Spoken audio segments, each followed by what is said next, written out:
کاش میں اپنے مریض کو ہسپتال نہ بھیجتی۔ پاکستان میں اس وقت کرونا کے مریضوں کے لیے ہسپتال میں بستروں، ادویات، طبی آلات اور وینٹیلیٹرز کا حصول دن بدن مشکل ہوتا جا رہا ہے۔ اس بات کا اندازہ مجھے اس وقت ہوا جب مجھے خود اپنے ایک عزیز کو ہسپتال میں داخل کروانے کے لیے بہت سے اعلیٰ حکام سے التجائیں کرنی پڑی۔ جس عزیز کے لیے مجھے بیڈ کی تلاش تھی وہ رشتے میں تو میرے خالو تھے، لیکن میرے لیے باپ کا درجہ رکھتے تھے۔ گزشتہ جمعرات کی رات مجھے ان کی بیٹی کی کال موصول ہوئی، کہنے لگی کہ انہیں سانس لینے میں دشواری ہو رہی ہے، بھائی نے کئی پرائیویٹ ہسپتالوں میں لے کر گیا لیکن وہاں کرونا کے مریضوں کے لیے مزید جگہ نہیں ہے۔ اس نے مجھے کہا پلیز تم کچھ کرو۔ یہ جملہ سننے کے بعد ایسا محسوس ہوا کہ شاید اسے یہ یقین ہے کہ اس وقت صرف میں ہی انہیں ہسپتال میں داخل کروا سکتی ہوں۔ میں نے حکومت کے دیے ہوئے ہیلپ لائن نمبرز پر کالز ملائیں تو وہاں معلوم ہوا کہ کس ہسپتال میں جگہ ہے اور کس میں نہیں۔ تاہم جب میں نے ان ہسپتالوں میں موجود اپنے جاننے والے ڈاکٹروں سے معلوم کیا تو پتہ چلا کہ ان ہسپتالوں میں بھی جگہ نہیں ہے۔ اس دوران مریض کی حالت زیادہ بگڑنے پر ہم نے ریسکیو 1122 کی ایمبولینس کو کال کی تاکہ انہیں کم از کم آکسیجن لگائی جا سکے۔ انہیں ایمبولینس میں جناح ہسپتال لے آئے لیکن وہاں پہنچے تو معلوم ہوا یہاں بھی جگہ نہیں ہے۔ ڈاکٹر نے کہا کہ ان کی آکسیجن کا لیول 75% ہے اور مریض کو ڈائبٹیز بھی ہے، اس لیے انہیں کسی بھی وقت وینٹیلیٹر کی ضرورت پڑ سکتی ہے۔ جس کے بعد میں نے کئی صحافیوں، ہسپتالوں کی انتظامیہ اور محکمہ صحت کے افسروں کو کالز ملا کر معلوم کرنا شروع کیا کہ کس ہسپتال میں جگہ اور وینٹیلیٹر دستیاب ہے۔ مریض سے ذاتی انسیت اور ان کے گھر والوں کے اعتبار اور یقین نے مجھے مجبور کر دیا کہ میں بطور صحافی اپنا تعارف کروا کر اعلیٰ حکام کو بھی کال کروں تاکہ انہیں کسی بھی سرکاری ہسپتال میں جگہ اور وینٹیلیٹر مل سکے۔ کئی گھنٹے گزر گئے لیکن کہیں سے امید کی کرن نظر نہیں آئی۔ اس واقعے سے قبل مجھے اتنا تو معلوم تھا کہ کرونا کے مریضوں کی تعداد بڑھنے سے شہر کے ہسپتالوں میں جگہ کم ہے، لیکن یہ اندازہ نہیں تھا کہ ہماری صحت کا نظام درہم برہم ہو گیا ہے اور جس ہسپتال میں بھی جائیں گے ہمیں وہاں ہی بستر دستیاب نہیں ہوگا۔ محکمہ صحت کے ایک افسر نے مجھے کہا کہ آپ مریض کو میو ہسپتال لے جائیں، وہاں بیڈ بھی مل جائے گا اور وینٹیلیٹر بھی موجود ہے۔ آپ وہاں جائیں اور ہسپتال کے سی او کو جا کر میرا حوالہ دیں۔ دل کو کچھ اطمینان ہوا کہ اب علاج ہو سکے گا۔ میں نے ان کے بیٹے سے کہا آپ فوراً میو ہسپتال لے کر پہنچے، میری بات ہو گئی ہے۔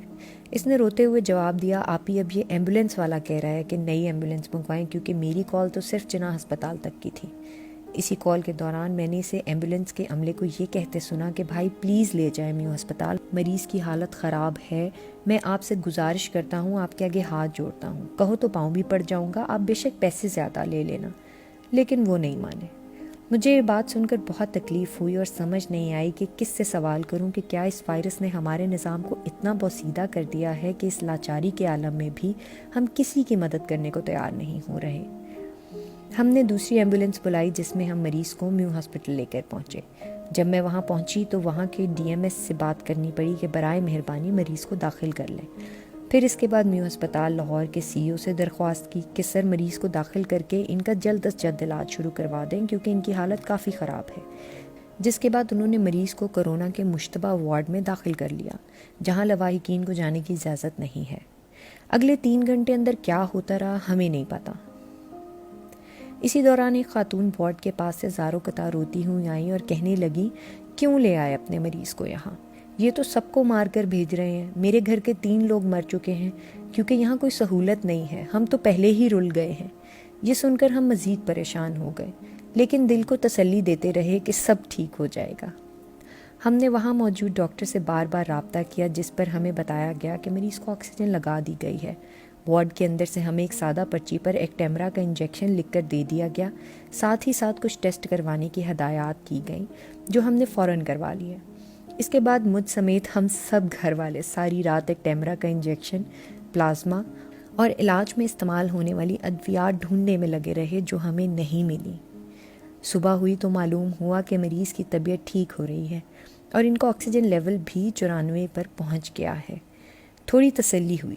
اس دوران میں مسلسل ڈاکٹرز اور میو ہسپتال کی انتظامیہ سے رابطے میں تھی۔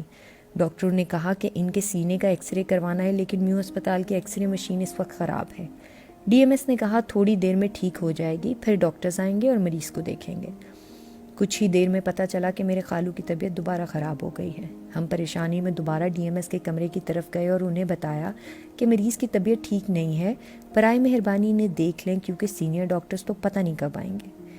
وہاں موجود ڈی ایم ایس نے کہا ہم تھوڑی دیر میں انہیں آئی سی یو میں شفٹ کر دیں گے۔ کچھ دیر بعد ان کا بیٹا ان کی حالت کے بارے میں معلوم کرنے گیا تو معلوم ہوا مریض اپنے بیڈ پر ہی موجود نہیں ہے۔ پریشانی کے عالم میں ہم سب ادھر ادھر بھاگتے رہے کہ شاید مریض کو آئی سی یو میں شفٹ کر دیا گیا ہوگا، لیکن وہ وہاں بھی موجود نہیں تھے۔ اسی دوران تقریباً 2 گھنٹے کا وقت گزر گیا۔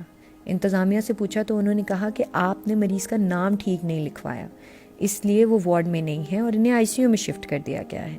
ہمیں اس بات پر تسلی نہیں ہوئی اور ہم خود مریض کو تلاش کرتے رہے تو پتہ چلا کہ وہ 2 گھنٹے قبل اکیلے باتھ روم میں جانے پر مجبور ہوئے کیونکہ وارڈ میں کوئی ایسا عملہ موجود نہیں تھا جو شدید بیمار مریض کو باتھ روم تک لے جاتا۔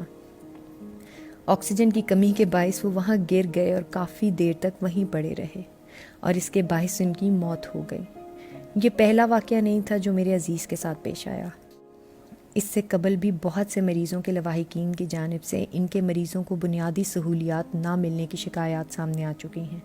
میں نے ہسپتال کے عملے کی اس غفلت کے بارے میں بتانے کے لیے میو ہسپتال کے سی ای او کو فون کیا اور کہا کہ برائے مہربانی دیکھیں کیا ہو رہا ہے، کیونکہ ہمارا مریض 2 گھنٹے بعد باتھ روم سے ملا ہے۔ جس پر وہ بولے کہ اگر کوئی مریض کہے کہ میں نے باتھ روم جانا ہے تو ہم کیسے روک سکتے ہیں؟ آپ لوگ تو فوراً ہسپتال پر الزام لگا دیتے ہیں۔ ہم لوگ روز اپنی جان داؤ پر لگا کر آتے ہیں اور علاج کرتے ہیں۔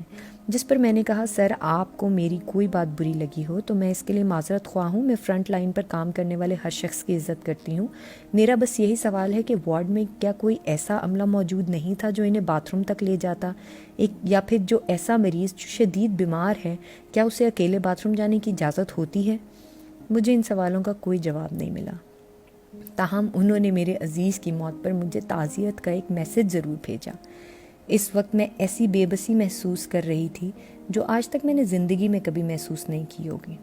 اس واقعے کو گزرے 1 ہفتہ ہو گیا ہے، لیکن ایک بھی دن ایسا نہیں گزرا جب میں نے یہ نہ سوچا ہو کہ کتنی امید اور یقین سے ان کے گھر والوں نے مجھے کہا تھا کہ ان کا علاج کروا دو تاکہ وہ جلدی ٹھیک ہو کر گھر آ سکیں، اپنا گھر سنبھال سکیں، اپنی نوکری پر واپس جا سکیں، اپنے بچوں کو پڑھا سکیں اور اپنے خوابوں کو پورا کر سکیں۔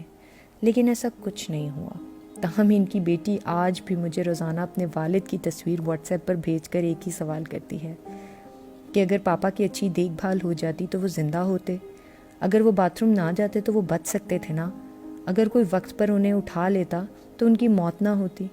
ان تمام سوالوں کے جواب میں میرے پاس اس کو دینے کے لیے صرف تسلی ہے، لیکن میں خود شاید اس احساس جرم سے کبھی باہر نہ آ سکوں کہ کاش میں انہیں میو ہسپتال نہ بھیجتی۔